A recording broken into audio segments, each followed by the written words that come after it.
Film की शुरुआत में जियूक नाम के आदमी को दिखाया जाता है। वो लॉकर और बड़ी तिजोरी तोड़ने में माहिर था। वो कीमती चीजें चुरा कर बेचा करता था। वो बहुत चालाकी से अपना काम करता था। यही कारण है कि वो 100 साल चोरी करने के बाद भी नहीं पकड़ा गया। किसी को भी उसके बारे में कुछ पता नहीं था। एक दिन वो एक इमारत में एक बेशकीमती पत्थर चुराने के लिए जाता है। जिस तिजोरी में पत्थर है उसे मजबूती से बंद कर दिया गया है। उसे तोड़ना या खोलना बहुत मुश्किल है, लेकिन जियूक बड़ी चालाकी से उसको खोलता है और पत्थर को बाहर निकाल लेता है। लेकिन जैसे ही वो बाहर जाता है पत्थर नीचे गिरकर टूट जाता है। जियूक की मेहनत बर्बाद हो गई है, लेकिन वो हार नहीं मानता है। वो उसी पत्थर को डिजाइन करता है और तैयार कर लेता है। फिर उसे दुकान पर लेकर जाता है ताकि वो उसे बेच सके, लेकिन वो दुकानदार पहचान जाता है कि ये नकली है और उसे खरीदने से मना कर देता है। लेकिन जियूक को यह भी पता था कि वो दुकानदार नकली चीजें बेचा करता है। वो उसे धमकाता है और कहता है कि अगर तुमने मेरा पत्थर नहीं खरीदा तो मैं पुलिस को बता दूंगा। मुझे पता है कि तुम नकली चीजें बेचते हो। अब दुकानदार सहमत हो जाता है और पत्थर खरीद लेता है। जियूक के यहाँ कुछ दोस्त भी थे। उनमें एक गुण था कि वो छोटी से छोटी जगह पर भी बम लगा सकते थे। इस चोरी के बाद उसने नकली नोट छापने की तैयारी करी। बिल्कुल ऐसे नोट छापे जैसे कि असली हो, लेकिन जैसे ही उस पर शराब गिरती तो वो मिटने लग जाते हैं। इस काम में उसे कोई लाभ नहीं मिला। एक दिन जियूक ने फैसला किया कि वो हीरे चुराएगा। अब जिस दुकान में उसने चोरी करनी थी वहाँ हर जगह कैमरे थे, तो इस काम को करना इतना आसान नहीं था। अब उसके प्लान में एक और दोस्त शामिल होता है। वो एक बहुत बड़ा हैकर था। एक बार उन्होंने उसकी शिकायत पुलिस से भी करी थी, लेकिन फिर भी वो उन पर विश्वास करने के लिए तैयार हो जाता है। इस काम में उसकी मुलाकात एक लड़की से भी होती है जो उसी की तरह इन सब चीजों में माहिर थी।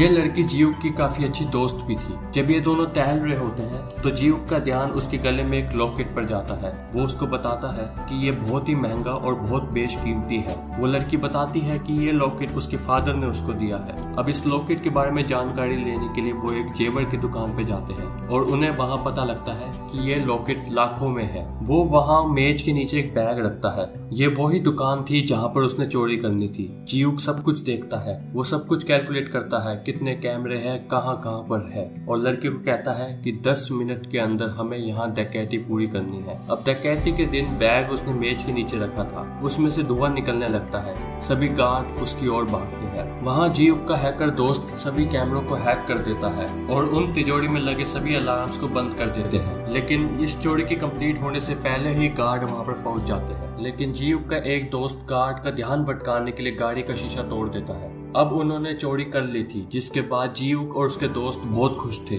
जब हीरे के मालिक को पता चलता है कि उसके हीरे चोरी हो गए हैं, उसे बहुत गुस्सा आता है। लेकिन उसे इन चोरों का काम पसंद आया, क्योंकि वो हैरान था कि उन्होंने अपने पीछे एक भी सबूत नहीं छोड़ा। हीरे का मालिक, जिसका नाम जो था, वो एक बहुत बड़ा व्यापारी था। साथ ही साथ वो एक बहुत बड़ा गैंगस्टर भी था जिसने कई लोगों को मार दिया था। वो एक बड़ी डकैती करने की तैयारी भी कर रहा था, इसलिए वो ऐसे स्मार्ट चोरों की तलाश में था। उसे अब तक काफी बड़े चोर मिले थे, यहाँ तक कि तिजोरी खोलने वाले लुटेरे भी मिले थे, लेकिन किसी का भी काम उसे पसंद नहीं आया। अब जो फैसला करता है कि उसे ये चोर ही चाहिए जिसने उसके हीरे चुराए थे, यानी जियूक और उसके दोस्त। अब उसके आदमी उनके तलाश में चले जाते हैं। वो हीरो की हर दुकान पर नजर रखते हैं। अंत में जो के लोगों को जियूक के बारे में पता चलता है। अब जो के पास जियूक को लाया जाता है। जो कहता है कि तुम्हें मेरे लिए चोरी करनी पड़ेगी, बदले में मैं तुम्हें 5% कमीशन दूंगा। अब जियूक मना नहीं कर सकता था, क्योंकि उसको धमकी दी गई थी कि अगर वो मना करेगा तो उसकी फैमिली को मार दिया जाएगा। जो बताता है कि 150 करोड़ से भरा हुआ एक जहाज आ रहा है, लेकिन वो जहाँ रुकेगा वो दुनिया की सबसे सुरक्षित प्रणाली है। अब जो उन्हें वहाँ जाने के लिए टिकट भी देता है। अब जियूक भी चोरी के प्लान में फंस जाता है। यह उसकी सबसे बड़ी चोरी होगी। दूसरी ओर जियूक के दोस्त को बुलाया जाता है और उसे बहुत सारे पैसे देकर बोला जाता है कि तुम जियूक पर ध्यान रखना, क्योंकि जो को यह शक था कि कहीं जियूक उसे धोखा ना दे दे। उधर पुलिस अभी भी हीरे के चोरों को पकड़ने की कोशिश कर रही थी, लेकिन जल्दी पुलिस को पता चल जाता है कि ये जियूक ने करा। अब उन्हें उसके घर के बारे में पता चल गया था और वो वहाँ पर पहुँच जाते हैं, जहाँ पर उन्हें पता चलता है कि जियूक की अगली चोरी कहाँ पर है। और उन्हें यह भी पता चल जाता है कि जियूक सबसे बड़े गैंगस्टर के साथ शामिल है। अब वही जियूक और उसके दोस्त पोर्ट पे पहुंच जाते हैं, जहां पर शिप आने वाली थी। वहां जाकर वो सिक्योरिटी कैमरास को हैक कर लेते हैं। अब जीयूक अपने दोस्त को कहता है कि क्यों ना हम ये सभी पैसों को रख ले। उसका दोस्त हैकर भी इसे सुन लेता है जिसे जो ने पैसे दिए थे और उसे सब कुछ बताता है। इस बात को सुनकर जो को बहुत गुस्सा आता है, लेकिन जो कहता है कि अभी मुझे जीयूक की जरूरत है, इसलिए मैं उसे अभी कुछ नहीं कह सकता। अब जीयूक उस लड़की से मिलने जाता है जो कि उसकी दोस्त थी।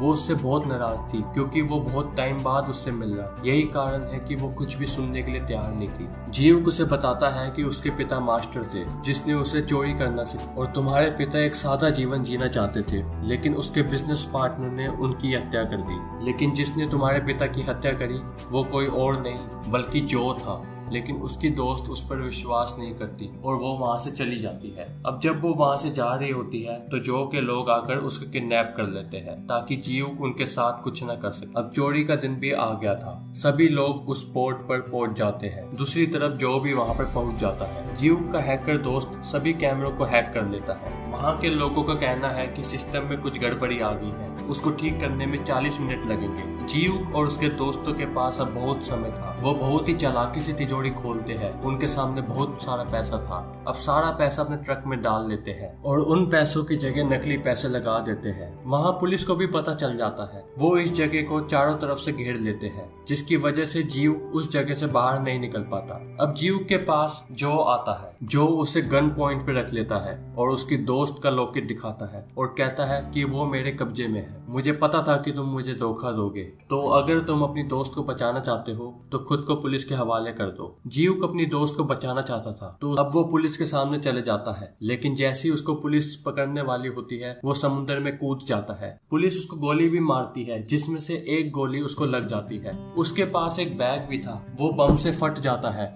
अब हर किसी को लगता है कि जो मर गया है। जब उसके दोस्त को पता लगता है जो कि बम फिट करता था, उसे बहुत दुख होता है। लेकिन जब हैकर को पता लगता है तो वो खुश हो जाता है क्योंकि जीयूक के हिस्से के पैसे भी उसको मिल जाएंगे। इस बात को लेकर दोनों दोस्तों में बहस हो जाती है। हैकर अपने जेब से चाकू निकालता है और अपने दोस्त को मार देता है। अब आखिरकार पैसों से भरा हुआ ट्रक जो के पास पहुंच जाता है। जैसे ही जो उसको खोलता है तो उसमें सिर्फ टिकट ही टिकट भरी होती है। यह देखकर जो की हालत बिगड़ गई थी। फिर उसे जीयूक का फोन आता है। इसका मतलब है कि वो अभी भी जिंदा है। यहाँ हमें पता चलता है कि यह सब जो कुछ भी हो रहा था यह सब जीयूक का प्लान। वो अपने मास्टर की मौत का बदला लेना चाहता था। सबसे पहले तो उसने उस पत्थर को बनाते हुए जो उसने चुराया था उसमें एक माइक्रोफोन लगा दिया था। वो जानता था कि जो ऐसी चीजें खरीदना बहुत पसंद करता है। फिर उसे पता चला कि जो को स्मार्ट चोरों की तलाश है। उसने जानबूझकर हीरे चुराए ताकि वो उसकी नजरों में आ सके। जो को लगा कि यह उसका, लेकिन असली प्लान तो जीयूक का था। जीयूक के साथ उसका हैकर दोस्त भी था। वहाँ वो दोस्त भी जिंदा था जिसे हैकर दोस्त ने मार डाला था। दरअसल पूरा प्लान जो को पकड़ने का था। अब पुलिस भी जो के पास आ जाती है। वो हैकर दोस्त भी लड़की को सेव कर लेता है जो जीयूक के मास्टर की बेटी थी जिसे जो ने अगवा कर लिया था। दूसरी ओर जो के आदमी और पुलिस के बीच में लड़ाई हो जाती है, लेकिन जो इसी चीज का फायदा उठाकर वहाँ से भाग जाता है। लेकिन जब वो अपनी कार में जा रहा होता है तो जीयूक उसे टक्कर मार देता है और वो पुलिस के हाथों पकड़वा देता है। उसके बाद ये सभी दोस्त एक जगह इकट्ठा होते हैं और उस ट्रक को भी ले आते हैं जिसमें नकली पैसे थे। दरअसल उन्होंने असली पैसे के ऊपर नकली पैसे रखे थे। सब लोग बहुत खुश थे क्योंकि उनके पास अब बहुत सारे पैसे थे जिससे वो अपनी एक नई जिंदगी जी सकते थे। अब जाहिर है कि इतनी बड़ी चोरी के बाद जीयूक कुछ टाइम के लिए गायब हो जाता है। अब एक दिन वो अपनी उस दोस्त को भी पैसे बेचता है जो उसकी दोस्त थी। वो अब दुबई में रहती थी। वो उस पैसों से अपनी आर्ट गैलरी शुरू कर देती है जो कि उसका सपना था, और उस आर्ट गैलरी में वो अपना लॉकेट भी देखती है जिसके पीछे जीयूक खड़ा था। जीयूक अपनी दोस्त को पसंद करने